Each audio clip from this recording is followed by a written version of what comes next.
Hi, my name is Ashley, and this is Discovering the Heart of God through the Psalms.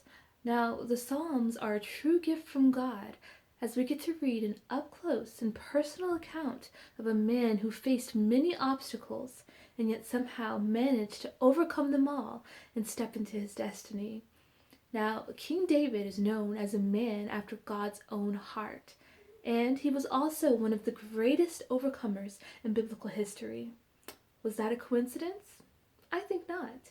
You see, King David discovered the secret to overcoming every trial, every obstacle, and every hindrance that came his way. He was persecuted, looked over, on the run, and his life was threatened at every turn.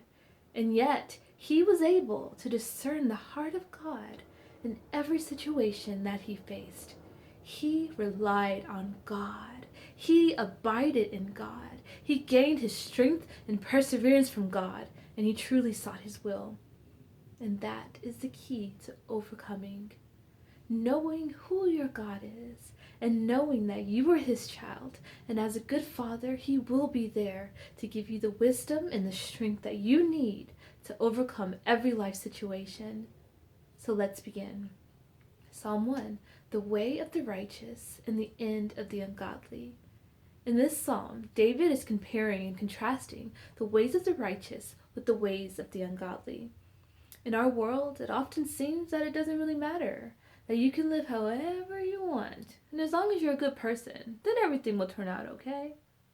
Or maybe not. It often seems that it's all up to chance. However, this psalm explicitly tells us that this is not so.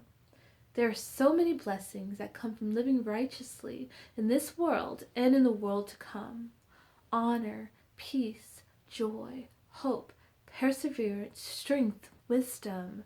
These are just some of the blessings that are poured out on you when you follow the path of righteousness. The ungodly seem to flourish for a moment, but that path eventually leads to spiritual death.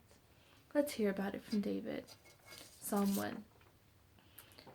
Blessed is the man who walks not in the counsel of the ungodly, nor stands in the path of sinners, nor sits in the seat of the scornful. But his delight is in the law of the Lord, and in his law he meditates day and night. He shall be like a tree planted by the rivers of water, that brings forth its fruit in its season, whose leaf also shall not wither, and whatever he does shall prosper. The ungodly are not so, but are like the chaff which the wind drives away. Therefore the ungodly shall not stand in the judgment, nor sinners in the congregation of the righteous. For the Lord knows the way of the righteous, but the way of the ungodly shall perish. So, there you have it.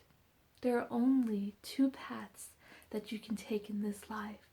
You are either on the path of righteousness, or you are on the path that leads to death. One way leads to life, an abundant life.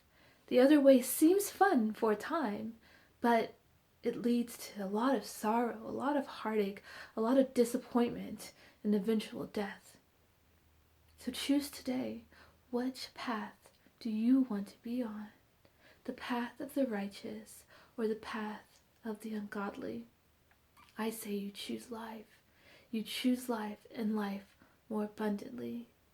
Ask God to come into your heart, to make Jesus Christ your Lord and Savior, to transform you from the inside out. It will be the best decision that you could ever make, and one that you will never regret.